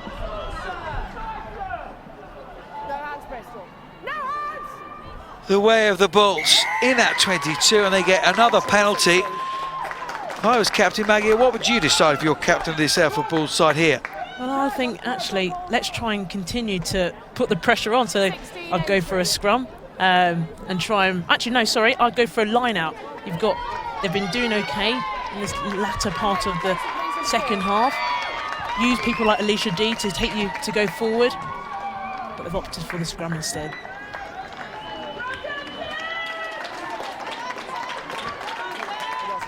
Deborah McCormack there running off. She's been incredibly good for Aylesford, but also during the Six Nations for Scotland. She is a talented athlete, dominant in the line out, but works so hard around the field. Don't always see her sometimes because she's just winning the ball back. Yeah, The Great Six Nations, as did Scotland, played in all 5 of their games. Computer science teacher.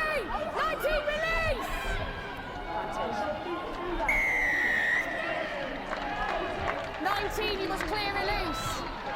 Clear release, says the referee. Rebecca Rowe penalised. Opportunity again goes for Aylesford, but they're playing rugby in the right part of the field when you've got the lead that they have.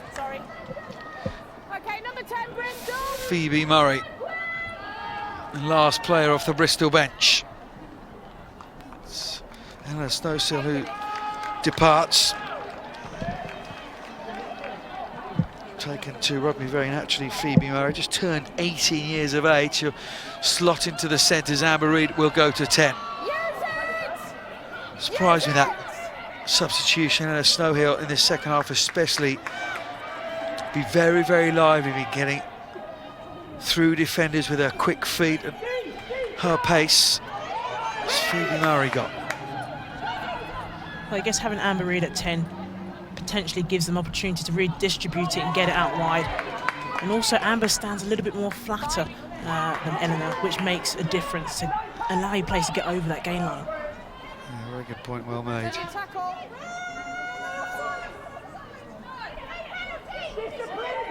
Sammy Voyle waits, try score against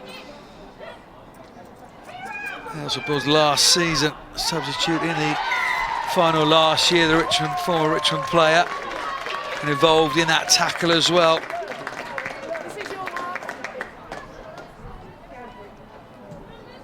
I think with Aylesford, they're not afraid to give the ball away. They trust their defence. They almost will kick it away and go, right, our defence will come up and put the pressure on to turn it back over again. And there, I mean, they did so well to just shepherd in the Bristol players into that touch. The storm. Aylesford. Tommy L try. Just brought Bristol back into the game, and it was all them.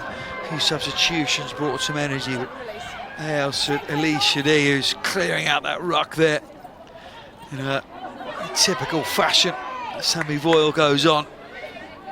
Will play back up to the Bristol half, and they pretty much cap themselves there. Again, Chloe Edwards continues her fine season with another rumble.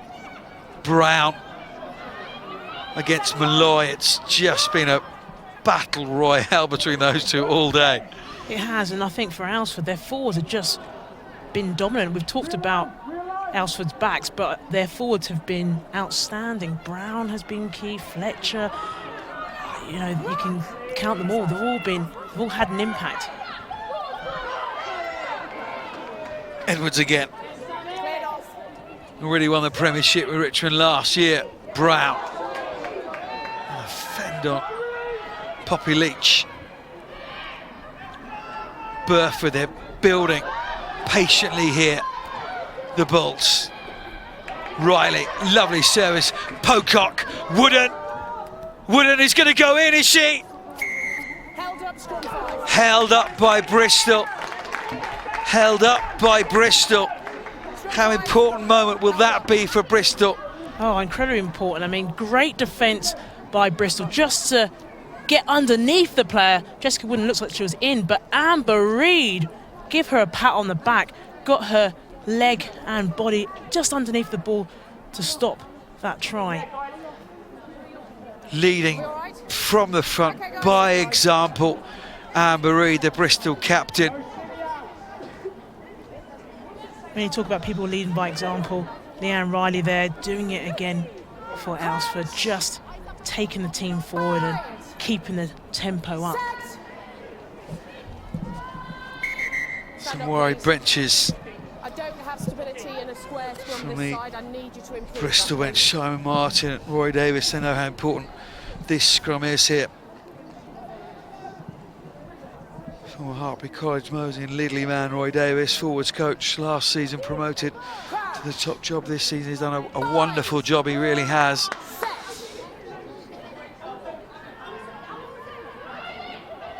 Keeping them top of the table. Burford, great hands from Rachel Burford. Is that little bit of crossing in the midfield. Pocock, there's space again. It's a hat trick for Solari. No, it's not again. Forward pass again, but it was there on a plate for the Bulls.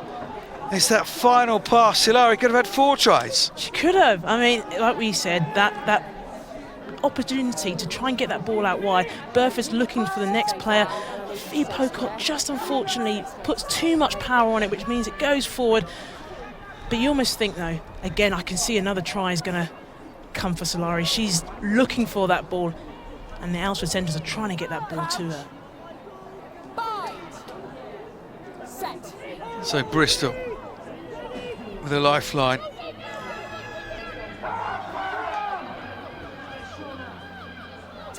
That would have been the ball game right there. They conceded there, but Bristol now somehow, the dying embers of this game in this Premiership final, have to find a way to work their way from their 22 all the way up to the Bulls 22. Reid into Burford, 2 players who know each other so well. So many days in England camps over the years.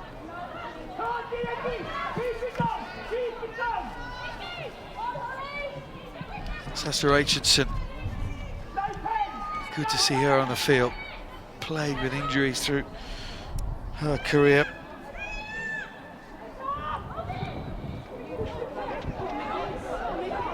Solari, that kind of space with Burford. Joyce is there. Just can't clear their lines. Bristol win the penalty. Waterman trying to go quickly, complaining to the referee. Go for the line out here, surely they've got some time. They've got time, and you almost think they've got a bit of a lifeline there. Amber Reid kicked the ball, and it didn't go where she really wanted it. If anything, it went into Solari's hands, and you know what she's like when she's got the ball. But now it's about Bristol trying to make sure they stay in this game, because, I mean, there's not a lot of time left, and you want to get on the scoreboard early. Got to score twice, Bristol. Have to do it now. Any chance of lifting this trophy. Yeah, their only try score at the moment. See what Waterman was trying to do with the quick hands, but again, inaccuracy that we've just not seen from Bristol this season. Their passing, their ability to offload the ball to their power runners and out wide has been crisp all season. Today, what has it been, Mag? Has it been the pressure? Has it just been the suffocating nature of the Bulls' defence? A bit of both, really. It's been the pressure of a final. You know, it always adds that element of stress on your skills and your abilities. But Aylesford, take the hat off to them. They've been phenomenal today, and they have shown it by the way they work together as a team and the breakdown work there. They're all going in, even though there's still less than 3 minutes to go. They're still working hard to keep themselves in this game, and it's brilliant to see. Put 50 points on Bristol back in November at the Stoop, a game they physically dominated Bristol. There's been elements of that this afternoon here at Six Ways.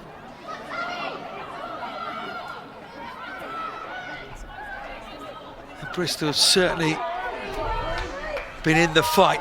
Team that won, no excuse for reminding you again, finished top of the pile. And Rachel Burford, who else but the Aylesford Bulls captain, kicks the ball out to touch. And the Premiership winners of 2017 are the Aylesford Bulls. A superb performance from them, and really, if we're honest, there was only ever one winner in this final, this 80 minutes of rugby. Yeah, Aylesford were brilliant from the start. It took them a while to get into the game, but we saw what they did in the cup final. They beat Wasps to become winners there, and they've just kicked on ever since. I mean, finishing third in the actual league and then to go on to win it. You can see there with the players all celebrating and congratulating each other how much it means to them. I mean, they've worked really hard this season, and then to put in the effort and the performance to justify the final. Well done to Aylesford. Yeah, well, there was only 2 tries in the second half. As you say, Alford Bulls have done the double, Cup and League. But Bristol started the bright in the second half with the Chantomiel try. Yeah, I mean, we knew that Bristol were going to come out ready to try and get on the scoreboard early, and they did that. I mean, they were very strong. They started to really get the ball out to their key wingers. It's just, unfortunately, there was a few too many errors. I mean, this was just great play, but they needed to do more of that because players wanted to get over that try line. The final pass is what let them down a few times. It was great strength from Miel, wasn't it, at that point? That made it 12 points to Amber Reid, unable to get the conversion right out from the touchline. But the game was on at that point, and Bristol wrestled it back, but Aylesford were not done and dusted. Yeah, it all came from the scrum there. Really good platform. Alicia D is on it at the moment, so she's strengthened up the scrum there. And Leanne Riley just gets outside the back row. And unfortunately, Jasmine Joyce has no option other than to let her outside player get around her. But just great work and just knowledge of where they are on the field and how to play. Leanne Riley, an outstanding player today, has been central to the team and their performance. And Tilari with her second try. We say outstanding performance from Leanne Riley. It's probably time to just say to you, Maggie Alfonso, who is your player of the match in this Women's Premiership final? Yeah, some great players on both sides. I think for Aylesford, I've been particularly impressed with Brown, obviously their captain, Rachel Burford. But the player who's been instrumental and outstanding has to be the number 9, Leanne Riley. Has just been solid, has been a leader, has kept the tempo up, has helped and assisted in a lot of those tries. Just a fantastic athlete, and you've got to take your hat off to how she's controlled the game from that 9 position. Well, they just had absolutely no idea where this journey was going to end up this season or in the future. They all took a risk, these Aylesford Bull girls, in association with Harlequins. Now they know Leanne Riley, player of the match in this Premiership final. They now know where this season will end up. It will end in victory, in joy, in happiness, as they are not only Cup winners this season, but now Premiership winners as well. Aylesford Bulls, your champions of 2017. We'll be back with you shortly in a moment with some reaction from players and coaches.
Karen, Cup and League winners.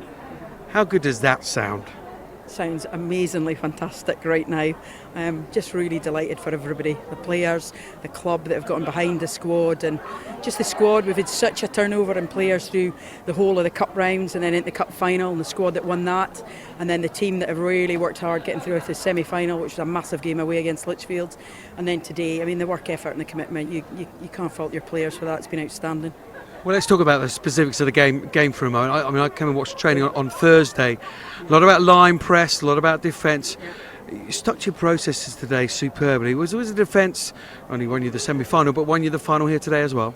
Yeah, I stand by. I often say my players' defence wins championships, and I think today it was case in point, because I think Bristol, we always knew Bristol were going to play a high tempo game and they were going to go out wide, and then particularly when Nolly came on, we knew that you've got Jazz Joyce out in that wing, you've got real pace out there, and if you don't stick to your system and trust your inside and stick to our process, we knew we'd come up against it. And fair play to the players, they absolutely backed in the system. Well, coming into that second half, Bristol came back. How worried were you at that moment that they were going to wrest the momentum of the game away from you? I think they threw, barring that last sort of like 10-12 minutes from the end, but that middle sort of section of 15-20 minutes, I think they threw everything at us they possibly could. And there was a few touchy moments up in the seats in the stands. I think Gary and I were like quite quiet and quite pensive, but a couple of turnovers in key critical areas, and we played from 5 metres off our line to get us back down here. And I think it was just the commitment level and the players' effort level to say play the game down in this end. And I think there was a couple of times we could have scored and possibly put the game away in that last 15 minutes, but equally Bristol could have scored at the other end. So, but finals should be about the best of women's rugby players putting on a final like that, and I think it was a credit to the women's game. Well, we're just looking at Bristol and the young players in a final. Yes, you've got your Rachel Burfors, you've got your Amy Turners, you've got these experienced players. You've got young players in there as well. What will it mean to these players? Because it's been a season of first for them, beating various people. Now they've won a Premiership final as well. Yeah, and I mean, we won that cup final. 11 of the players that played in that cup final have never been near a final. Today, we've had to gel a club together, and that's not been easy. But the players, we've spoken about it throughout the season, so we've had various groups come together, and I think today, and probably a couple of weekends ago, is testimony to the fact if you get your club values right and you get the culture right on the field and off the field, it's not about egos and it's not about big names, it's about the players that turn up week in, week out and train really hard, and working with a core like that we've had is good strength and depth for us. Well, the journey that you've been on, you didn't quite know where it was going to end up this season. It's ended up with a cup and league double. But it's been a huge amount of support from David Asio of Harlequins, Tony Diprose, all the rest of them. It's domination of the women's game now, isn't it, for Harlequins and Aylesford Bulls? I think Harlequins, when Aylesford approached them at the start of the season and said, look, we'd like to do this, we'd like to achieve this, Harlequins bought into the concept. They've been absolutely fantastic with infrastructure that's been put around this squad, things like medical provision and RS&C and things like that. And we've got a really good, cohesive coaching team. So the buy-in from the club to get us here has been second to none. And I think when you suddenly, you're into working with a professional setup and a club, that's what you want for women's rugby players. So, yeah, it's exciting times ahead, I think. Oh, great stuff. Well, stop talking to boring old me and go and enjoy your night. Many congratulations indeed. Thank you. I will do. Ta-ra.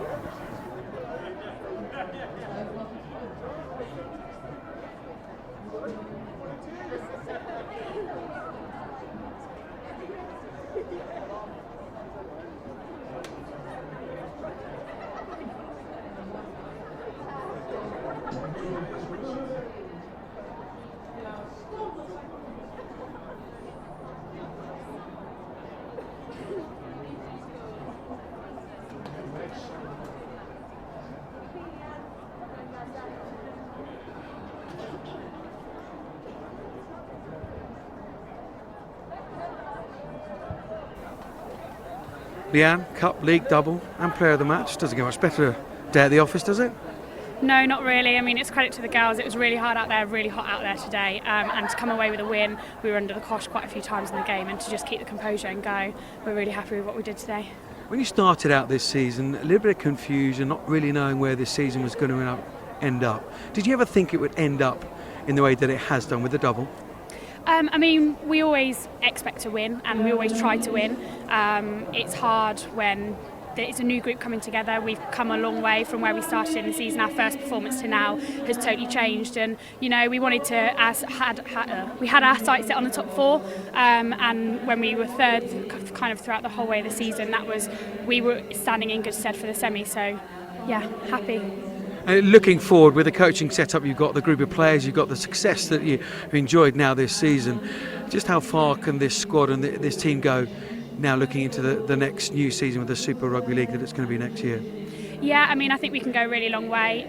We don't really know what next season holds yet. We've just been focusing game by game on this season. But the players from different clubs and different countries have come together really well this season, and the performances that we have put in, especially towards the latter end, have been phenomenal. So we're really happy with what we've done and exciting for the future. Well done today. Player of the match. Many congratulations. Thank you very much.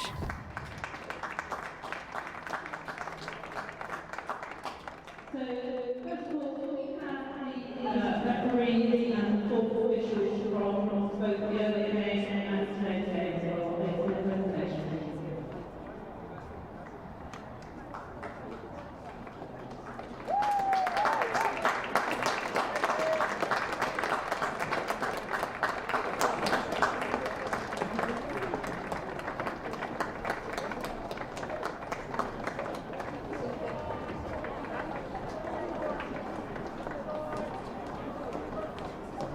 And we have the Bristol team, please.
So can we have a last change to Alford?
Amber, first of all, thank you for coming to speak to us. You must be absolutely devastated, finishing top of the league and then it's such a great final, coming up second best. I think that's the nature of the playoffs.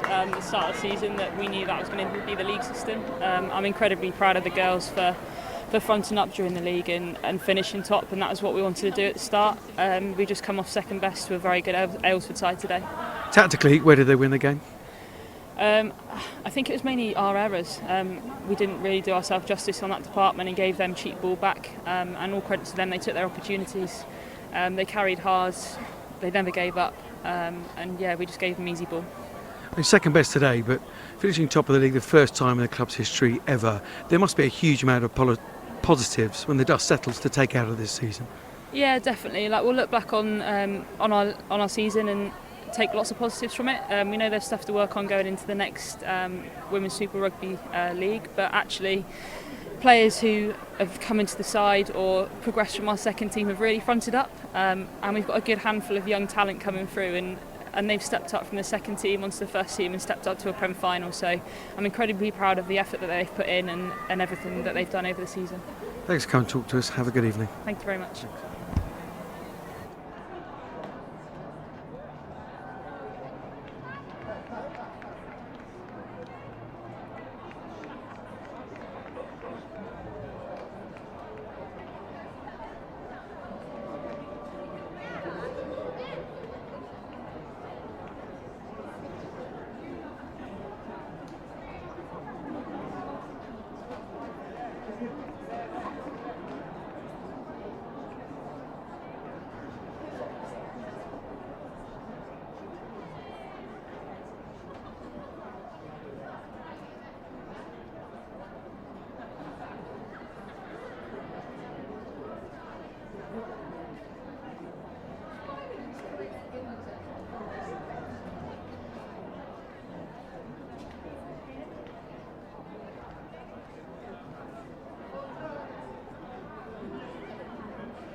Well, it's been a superb advert for women's rugby here at Six Ways this afternoon, where Aylesford Bulls have done the double. They've won the cup and the league against a very, very brave Bristol side, who of course finished top of the league. But it's Aylesford's day. They are the champions of 2017. Enjoy the rest of your weekend and enjoy the Women's World Cup coming up for you in August. It's goodbye from everybody here.